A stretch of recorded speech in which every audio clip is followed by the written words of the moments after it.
BCom part second में accounting finance में paper second आपका फाइनेंशियल अकाउंटिंग डिसीजन मेकिंग में आज का हमारा टॉपिक ब्रांच अकाउंट यानी शाखा लेखे पे है। मैंने आपको एक पीडीएफ फाइल सेंड की है जिसमें ये बताया गया कि शाखा लेखे क्या होते हैं, किस तरीके से तैयार किए जाते हैं, अकाउंटिंग एंट्री किस प्रकार से की जाती है, उसको एक दफ़ा अध्ययन कर लें।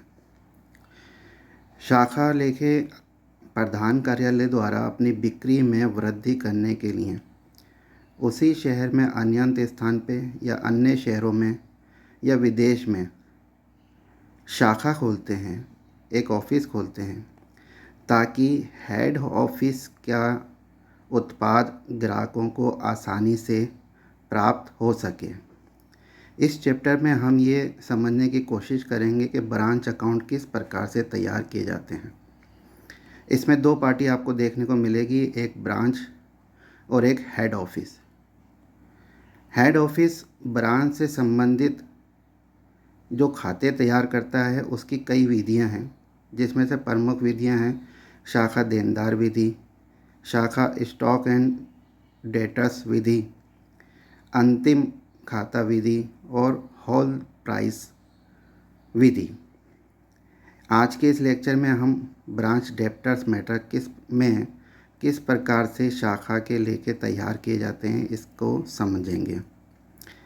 इसमें भी दो विधियों से खाते तैयार किए जाते हैं, जबकि हेड ऑफिस द्वारा शाखा को माल लागत मूल्य पर भेजा जाए, अन्यथा उसको विक्रय मूल्य पर भेजा जाए।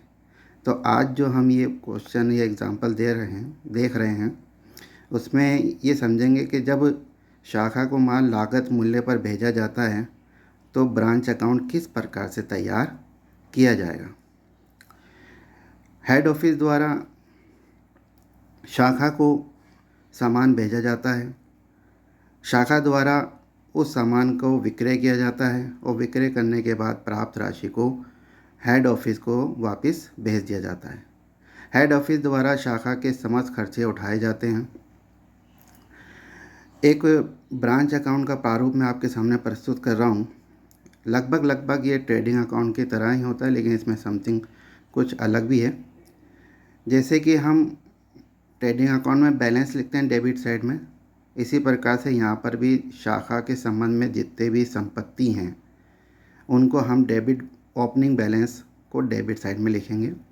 जैसे ब्रांच में अगर स्टॉक है तो टू ब्रांच स्टॉक अकाउंट, इसी प्रकार से अगर खर्चे करने के लिए पेटी कैश दे रखी है तो उसका जो बैलेंस होगा ओपनिंग उसको भी लिख देंगे। शाखा को माल उधार पर और नगद दोनों पर बेचने का अधिकार होता है, तो अगर मान लीजिए उसके कोई डेप्टर्स के बैलेंस हैं तो उसको भी हम ओपनिंग बैलेंस में लिख देंगे। अगर शाखा में किसी प्रकार की कोई संपत्तियां वगैरह और हैं जैसे फर्नीचर वगैरह, तो उसका बैलेंस भी हम इस तरीके से ओपनिंग बैलेंस में लिख देंगे।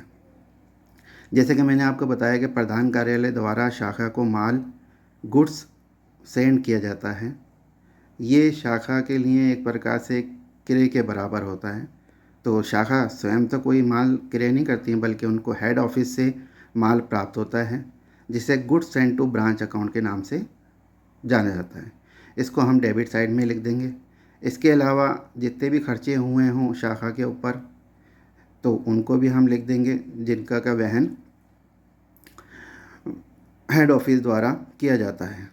तो उसके बाद सीआर साइड में हम देखते हैं कि शाखा द्वारा जो माल विक्रय किया गया है उससे जो राशि प्राप्त हुई है, अगर मान लीजिए उधार विक्रय किया गया है तो डेटर से हमें जो राशि प्राप्त होगी वे, और नगद विक्रय किया गया है तो ग्राहकों से जो राशि प्राप्त होगी वो, उन दोनों को हम प्रधान कार्यालय को भेज देंगे। तो वो उसके सीआर साइड में आएगा, बाय कैश और bank, cash sales and cash received by debtors.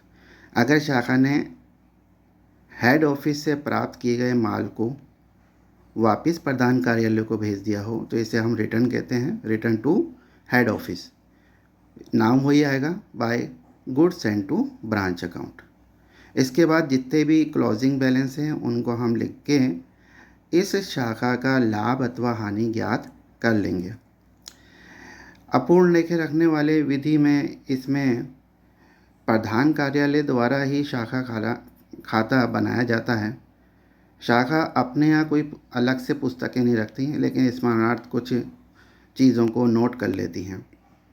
एक एग्ज़ाम्पल से हम किस प्रकार से शाखा खाता बनाते हैं उसके समझने की कोशिश करेंगे।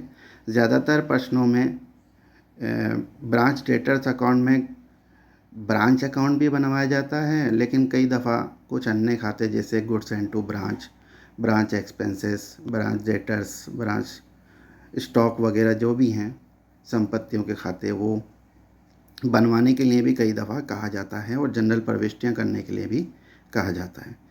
इस प्रश्न में हम देख रहे हैं कि 31 मार्च 2020 को समाप्त होने वाले वर्ष से संबंधित अजमेर शाखा की निम्नलिखित सूचनाओं से जयपुर प्रधान कार्यालय की पुस्तकों में हमें शाखा खाता बनाना है। इसमें जो जो आपके सामने आइटम दिए गए हैं उनके बारे में बताता हूँ। शुरू में दिया गया है ओपनिंग बैलेंसेस ऑन 1/4/2019 को। इस शाखा के पास ओपनिंग बैलेंसेस हैं स्टॉक के संबंध में 35,000, डेटर्स के संबंध में 75,000 और पेटी कैश के संबंध में 1,000। जैसा कि मैंने आपको बताया कि ओपनिंग बैलेंस जो भी होंगे उनको हम डी आर साइड में लिखेंगे टू स्टॉक या ब्रांच स्टॉक अकाउंट, इसी तरह के ब्रांच डेटर्स अकाउंट और ब्रांच पेटी कैश अकाउंट, जो भी इनका बैलेंस है वो हम उसमें लिख देंगे। गुड्स एंड टू ब्रांच है 6,25,000 रुपये का, ये उसको माल प्राप्त हुआ है जिसको उसको सेल आउट करना है, तो ये भी डेबिट साइड में आएगा to goods and to branch 6,25,000। Cash sales किया है ब्रांच ने 1,40,000 रुपये का और कैश रिसीव्ड हुआ है डेटर से 5,25,000 रुपये का। इन दोनों ही नगद जो हमें प्राप्त हुए हैं, चाहे वो ग्राहकों से प्राप्त हुए हैं चाहे वो डेटर से प्राप्त हुए हैं, इनको हमें प्रधान कार्यालय को भेज देना है, यानी शाखा को, प्रधान कार्यालय को, हेड ऑफिस को ये जो पैसा मिला है भेज देना है। तो हम इसको सी आर साइड में लिख देंगे। गुड्स रिटर्न बाय ब्रांच, अब ये ब्रांच ने रिटर्न किया है हेड ऑफिस को, तो ये हम सी आर साइड में लिख देंगे by goods send to branch. Credit sales के बारे में 5,75,000 रुपये दे रखे हैं, लेकिन हम इसको ब्रांच अकाउंट में कहीं भी नहीं दर्शाएंगे। ये थोड़ी सी इसमें भिन्नता है। ट्रेडिंग अकाउंट में हम सेल्स को दर्शाते हैं, लेकिन यहाँ पर ब्रांच अकाउंट में सेल्स को नहीं दर्शाया जाएगा, बल्कि जो कैश हेड ऑफिस को भेजा गया है उसको हम बाय कैश के नाम से दिखाएंगे। और क्रेडिट सेल्स को कहीं भी इंदराज नहीं किया जाएगा, क्योंकि ये शाखा द्वारा अन्य पक्षों से किया गया व्यवहार है, जिसकी कोई प्रविष्टि नहीं होगी। इसके बाद इधर cheque send to branch account दिया हुआ है। सैलरी के मतलब कुछ खर्चे किए हैं ब्रांच के ऊपर, तो सैलरी के रूप में 20,000 रुपये, रेंट एंड टैक्सेस के संबंध में 3,000 रुपये और पेटी कैश के संबंध में 2,000 रुपये। ये सारे खर्चे जैसे कि आप लोग सभी जानते हैं कि ये डेबिट साइड में आते हैं, तो इनको हम डेबिट साइड में टू बैंक या टू कैश अकाउंट करके लिख देंगे। उसके बाद क्लोजिंग बैलेंस दे रखे हैं कि वर्ष के अंत में अब ये सब व्यवहार करने के पश्चात इनके पास क्या क्या बचा है। तो स्टॉक के रूप में 60,000 रुपये बचे हैं, डेटर्स के संबंध में 1,20,000, पेटी कैश एट बैंक ब्रांच के संबंध में 500 रुपये। तो ये सिंपल सा क्वेश्चन है। आपको ये कहा गया है कि प्रधान कार्यालय की पुस्तकों में शाखा खाता ही बनाना है, तो हमें सिर्फ शाखा खाता बनाएंगे। जनरल प्रविष्टियाँ भी कई दफ़ा करवाई जाती हैं, लेकिन इस प्रश्न में जनरल प्रविष्टियों के बारे में नहीं कहा गया है। तो in the book of Jaipur head office हम ब्रांच खाता बनाएंगे। 1 अप्रैल 2019 को ओपनिंग बैलेंस के रूप में हमने स्टॉक एट ब्रांच दिखा दिया 35,000 रुपये का। डेटर्स के 75,000 रुपये दर्शाए जाएंगे और इसी प्रकार से पेटी कैश के हम 1,00,000 रुपये लिख देंगे। अब वर्ष भर में जो लेन देन हुए हैं, सबसे पहला लेन देन है गुड्स एंड टू ब्रांच कि गुड्स हेड ऑफिस से हमें कितना माल प्राप्त हुआ, तो 6,25,000 रुपये को हम goods and to branch account दिखा देंगे। उसके बाद जितने भी खर्चे किए गए हैं उन खर्चों को दिखा देंगे, जैसे सैलरी के रूप में 20,000 रुपये का, रेंट एंड टैक्सेस के 3,000 रुपये, पेटी एक्सपेंसेस 2,000 रुपये। ये लिखने के बाद क्रेडिट साइड में हम, जैसा भी मैं आपको बताया कि ट्रेडिंग अकाउंट में तो हम सेल्स लिखते हैं, लेकिन इसमें सेल्स नहीं बल्कि नगद जो प्राप्त शाखा द्वारा हेड ऑफिस को जो नगद भेजा गया है वो हम लिखेंगे। तो कैश सेल्स 1,40,000 रुपये और कैश रिसीव्ड फ्रॉम डेटर्स 5,25,000 रुपये, ये हम बाय बैंक के नाम से लिखेंगे। इसी प्रकार से रिटर्न को लिख देंगे, by goods send to branch 5,000 रुपये। और लास्ट में जो भी हमारे क्लोजिंग बैलेंस है हम उसको लिख देंगे, जैसे कि स्टॉक हमारा 60,000 रुपये का बचा है, डेटर्स 1,20,000 रुपये का बचा है और पेटी कैश 500 रुपये का बचा है। दोनों साइड का हम टोटल कर लेंगे। उसके बाद इसका लाभ अथवा हानि ज्ञात कर लिया जाएगा। तो इस प्रश्न में अजमेर ब्रांच अकाउंट का जो प्रॉफिट निकल के आ रहा है वो 89,500 है। तो इट इज़ वेरी सिंपल